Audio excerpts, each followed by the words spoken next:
Hey everybody and welcome back to Priest Gaming News. Hope your guys' Wednesday was pretty good. Let's just jump right into the news. So there's a new mandatory PS4 update. It's a 2.55 update, and it should just download right away when you turn on your system. And you're going to need it in order to access the online, like the store or anything like that. And don't expect anything spectacular from this. It's just basically stability software. That's all it's going to improve. And it's just 233 megabytes, so it's not too big of a file. Yeah, that's pretty much it for that. Finally, the July PS4 free games are released, and I'm so happy about this. I mean, it's nothing too major, and I thought it was going to be like another AAA title or something like that. It's not, but here's the breakdown. PS4 is Entwined, Mousecraft, Rocket League, and Styx, Master of Shadows. All those games are pretty good. I was actually going to buy Entwined when were doing that flash sale. I think the game was like $2, but oh well, it's free now. Mousecraft looks alright. It's like a Tetris style, looks like anyways. Rocket League looks pretty good. Styx, Master of Shadows. I didn't watch any gameplay on it. I don't even know what it is. PS3's Entwined, Mousecraft, and Rain. Rain, I looked it up. I'm like, what the frick is Rain? And it looks pretty good. Nothing spectacular there either. And the Vita is Entwined, Geometry Wars 3. I was like, Geometry Wars? It looks like you played for about 20, 30 minutes and you're like, alright, cool. And then Mousecraft and Entwined. So pretty much all the same games across the board.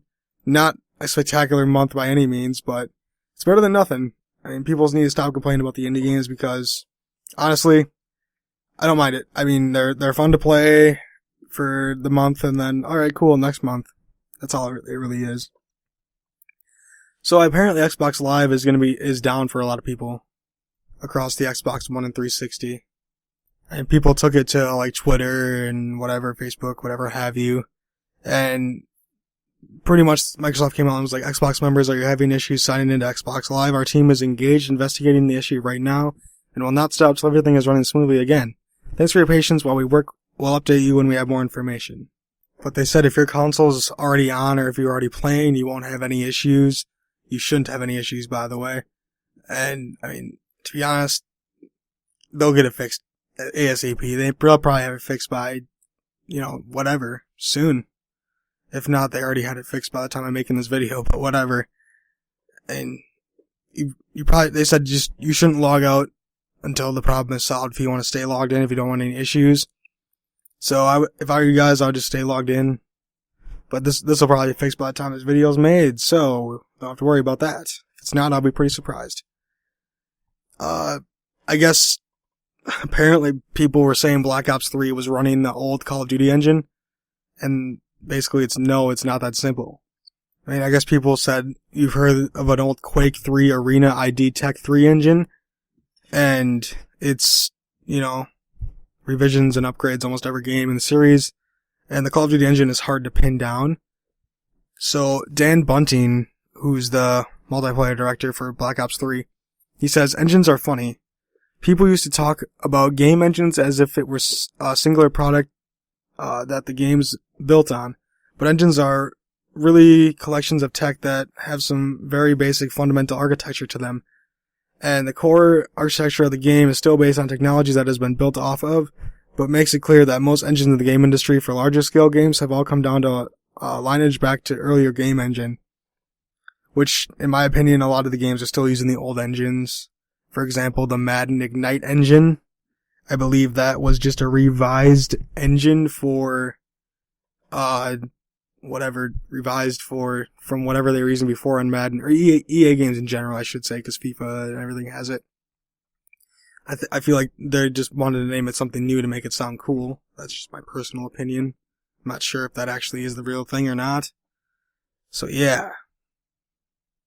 So pretty much there might be code in the game saying, yeah, we still use Quake, but it's pretty unlikely. And I mean, if it is, the engine's been revised and updated for each installment, building on the original tech. So like they laid a foundation and now they're just building off of it to make it even better each year. I mean, they're gonna use everything from radar physics and console support. If you go back as far as Call of Duty 2, to whenever the fancy lighting schnick. Engines these days, especially for games of this kind of scope, are very varied. So that each component of the game has its own engine in a lot of ways. The engine itself, or what people refer to as the engine, can't even talk today, is the technology the studio develops along the way. like I said, they're building off. It might be the same engine, but they might have called it something new, and they're building off of it to make it even bigger and stronger the next calendar year for the game, or whenever. I think they flip-flop developers back and forth. So yeah, nothing to worry about really, to be honest with you. But he did say that the responsiveness is something that's really close to the heart of this game. Millisecond scales, being able to run 60 frames per second and being able to render the kind of stuff we render on screen is pretty impressive. Which it actually kind of is to how much is actually going on in Call of Duty. It's not doing nearly as much as the Battlefield series, but that's here nor there. It's a totally different article. Talk about story, I should say, totally different video. See, I can't even talk. It's Thursday and I can't even talk. But yeah, that's all the news I got to talk about today. Make sure to like, comment, rate, and subscribe, and follow me on Twitch, Twitter, and Facebook. I'll talk to you guys on Friday. Tomorrow. Have a good one.